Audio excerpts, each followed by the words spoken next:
Hi Virgo, welcome to Higher Source Tarot for your January 2021 tarot reading. This is for all Virgo, Sun, Moon, Rising, and Venus. And if you are new to the channel, I post new readings every Friday and then typically again on Monday or Tuesday. So if a reading doesn't resonate, you can check a different part of your chart. You could check back in a couple of days and watch a new reading. Or you could even watch an older reading if the title speaks to you. We're dealing with sacred divination here, and they don't operate on a human time calendar like we do. I did post 2021 predictive readings too. If you haven't watched those yet, you might enjoy that. Let's begin here and get the advice for Virgo, please. What does Virgo need to know? Sun, Moon, Rising, and Venus. What advice do you have for Virgo? All right.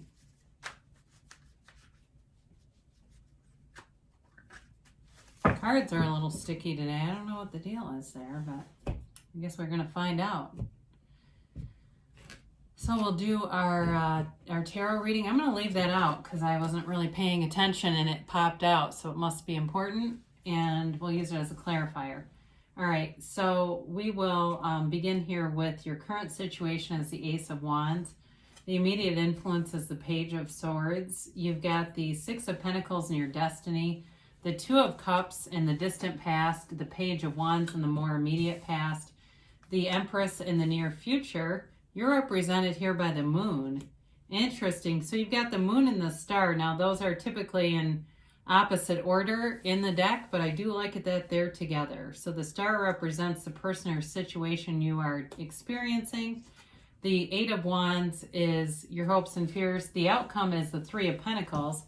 Now the bottom of the deck, you have here the Hanged Man with that Four of Wands. Now let's see what this is, because, okay, it's the Page of Pentacles. So for some of you, if you're starting some kind of an online business here, or you're starting some kind of a new business, there might be something to do with communication coming through the internet. Okay, that's what I got while I was reading, while I was laying out the cards here. But it could be other things too. For some of you, there's a love interest here, whether it's a new person or it's a person who wants to come back and apologize. That's also here. Maybe they've already contacted you with the Page of Swords.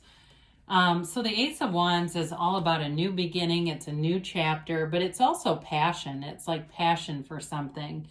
And so with the Ace of Wands, it allows you to really be the master of your own masterpiece. It's that energy that creates worlds, and it's like waving your magic wand and knowing that you can have, do, or be anything. Now the Page of Swords here brings communication, but sometimes it's not always delivered in the most concise and efficient manner. The Page of Swords can be kind of sloppy with communication. So for some of you, you may have sort of a back and forth thing going on with someone where it's picking up, but it's like, still feels like it's developing a little bit with this Page of Swords, because that typically is a developing energy. I do see love here though, and I do see you've got communication here a few times, and I do see a future with this. I see it coming together. So I don't know if there's been some delays due to travel or restrictions or something. It feels like it gets started, and there's not ill intent here, okay? I want to be clear there. It's almost like just navigating life stuff comes up. So the Six of Pentacles shows up, and I didn't talk about this, but you have here Pisces, Aquarius, you've got Earth, Taurus, Virgo, Capricorn, you have Fire, Aries, Leo, Sag, you do have Air, Gemini, Libra, Aquarius.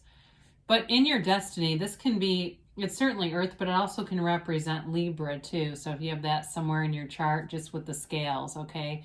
Maybe not represent might be a strong indicator, but it does have sort of this flavor with the scales of balance here.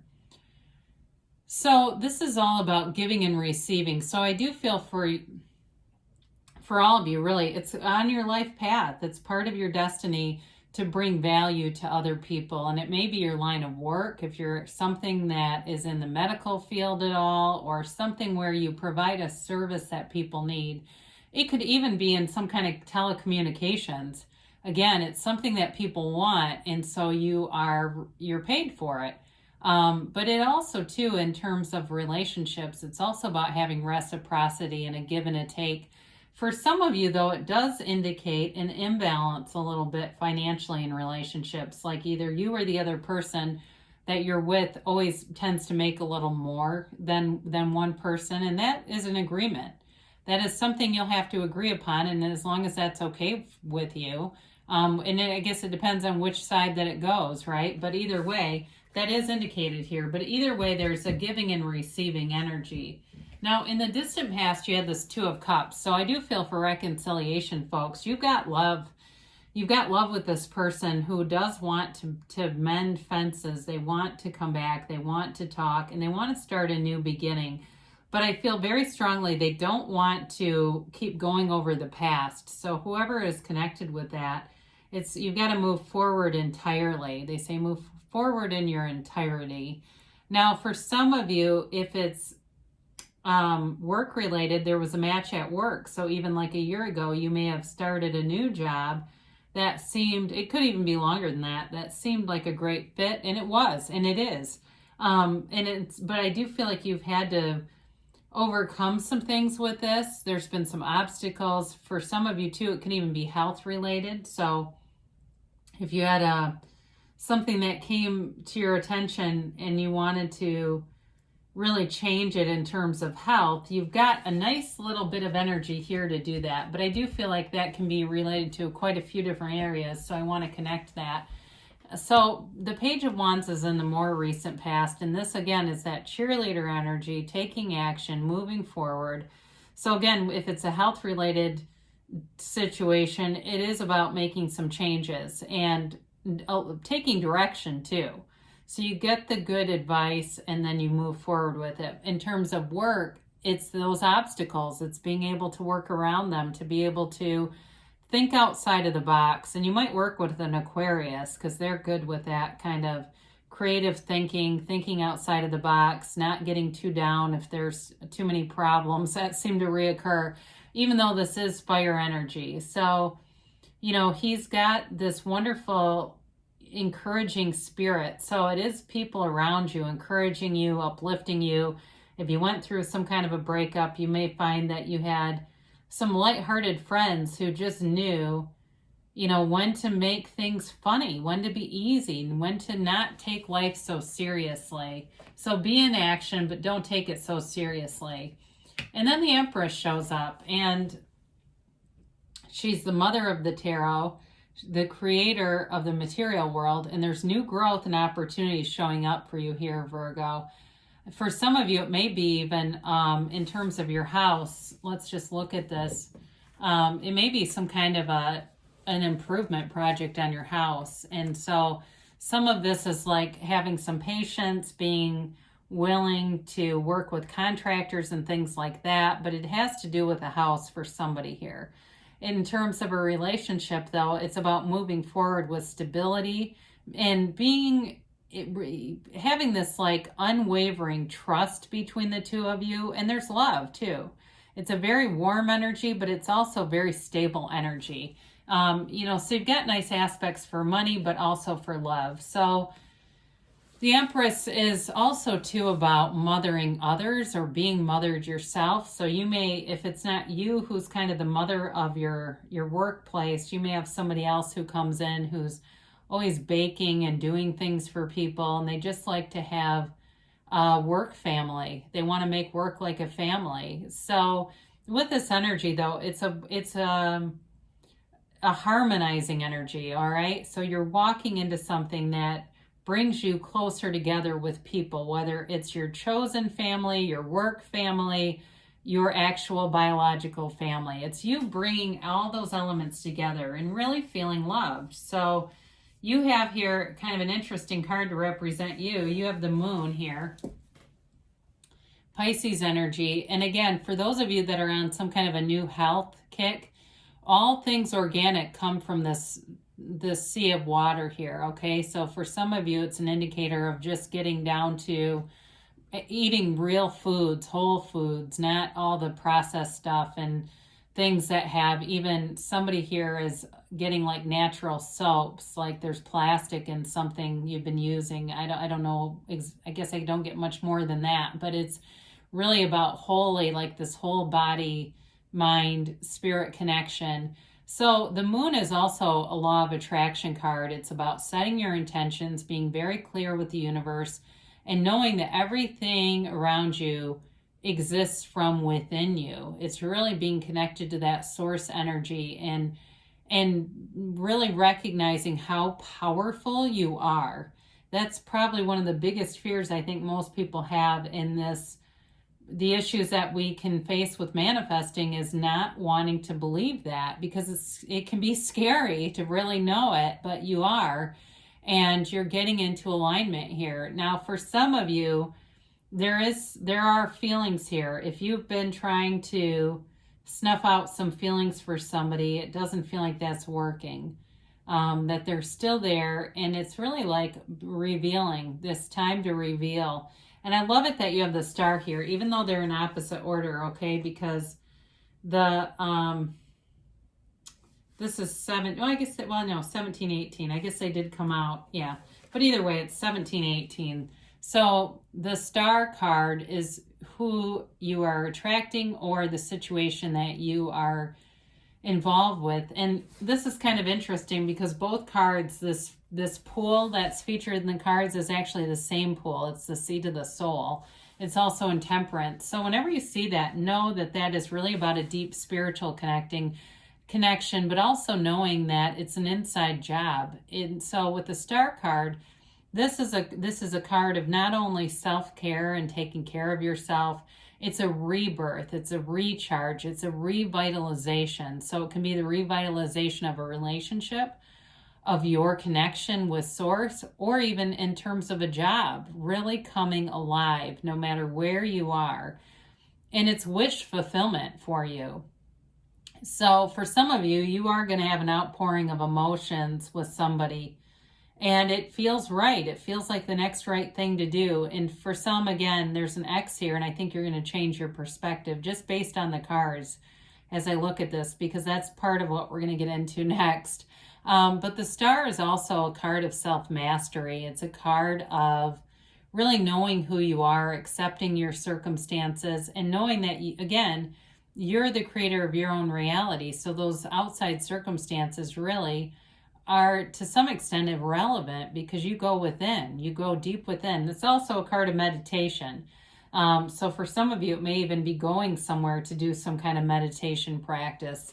But in terms of who you are attracting, there's love here. And I do feel like there's sort of this calm, gentle energy.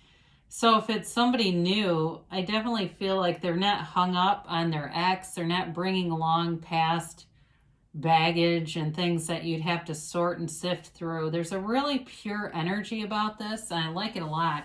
So your hopes and fears here, you've got communication coming in, and these are the arrows of love in the tarot. So there's love here, and like I said earlier, there's communication here too. And it feels like it may happen suddenly, or it may be that one conversation that changes everything. It changes the direction and the tone of things for you. But it's in the right direction, and it's eights are movement in the tarot, so it's definitely moving forward. And one thing I like about your reading here is it's not a stagnant reading at all. There's no real stuck energy. It's a lot of action energy and moving forward.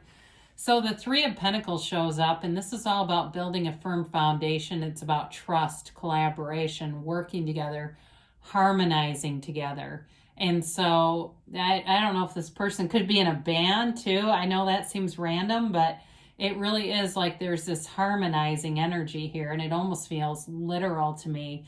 But either way, this can be about moving in together, building a home, building a life together, but it's a firm foundation with the Three of Pentacles. It's a very steady energy flow. So your clarifiers here are the Knight of Pentacles, the Hanged Man, and the Four of Wands. And so what I feel like they're trying to tell you is it's going to be important to surrender and win. Surrender to win. Surrender any limiting beliefs, anything that holds you back, and just give it all up. Allow it to be removed. Release all resistance in terms of the energy of the Hanged Man. And the Hanged Man allows you to really look at things through source energy, to see things as your source sees them. There's definitely an opportunity here in terms of love. There's a, the Four of Wands is a marriage card. It's a Hindu wedding ceremony. It's also known as the 1111 card. And it brings in freedom. It brings in this revolutionizing kind of energy that delivers you from anything that's been closed off. So both of these are about being liberated from that type of energy. There's no being closed off in either one of these. It's being very open. And the Knight of Pentacles brings in an offer of stability, of trust, but also it's well timed, it's well thought out, it's prudent. It's not rushing in just, haphazardly without a care in the world. So especially if it's new or old love, it's, like I said, it's somebody who thinks about other people and wants things to be done right. So let's get the angels here. So maybe if you haven't heard from somebody, like you've got a love that you want reconciliation with, you're manifesting, that may be part of it. You're not hearing from them because they're trying to do something in a way that will help it to be sustainable and last, so it doesn't seem like, it's without any thought or it's impulsive. That's the word I'm looking for, impulsive. So you have here trust. So trust in that higher source inside of you. Trust that you have the energy that creates worlds flowing through you. Know that. Remain positive. So again, trust and remain positive and know that the universe wants to bring things into you, is here working with you, is on your side, and wants to deliver. And you've got let go. So anything that you need to let go of with the Hanged Man energy, that will allow you to do that, not in a way that's bitter, okay? We don't say let go and be bitter about it. That's like begrudging, because really, that's still hanging on. So within the next few weeks is the timeline, and then you've got don't stop. So whatever you're doing, it's allowing things to come to fruition. It's allowing expansion in your life, Virgo. I love you, and I will be back again soon.